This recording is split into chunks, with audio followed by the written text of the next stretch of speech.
So what do you do when your water heater has sprung a leak? The number one thing that you should do is not panic.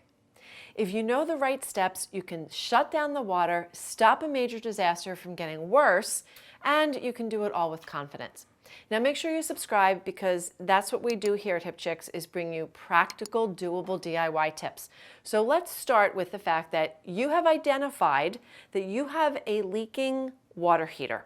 So the first thing that you want to do is to shut off the power source to your water heater. So you want to go to your circuit breaker and you want to shut it down. Whether it's electric or it is gas with an electric ignition, you want to shut down the power. The next thing you're going to do is to shut off the cold water inlet supply line. So you want to stop more water from entering the water heater. The next step is to go upstairs and start running the hot water to drain the tank.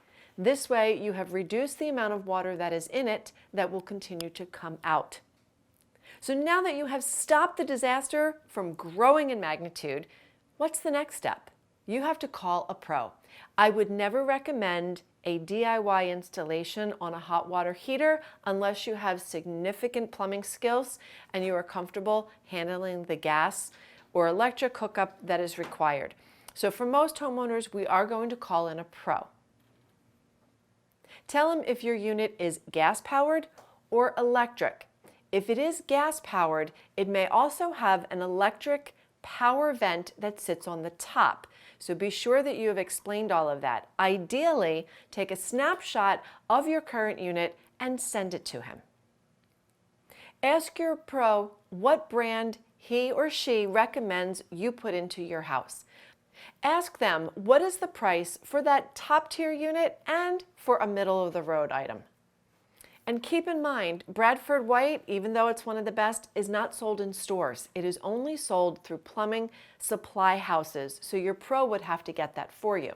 If you decide to go with one that you could buy at a big box store, you may decide that you want to go pick up that hot water heater, have it at your home, and save yourself a 10 to 20% upcharge by him going to get it for you.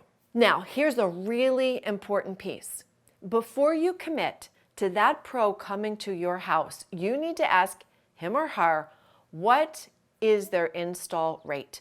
You know what it costs for the actual water heater and what is their install rate. They should be able to give you a rough ballpark over the phone.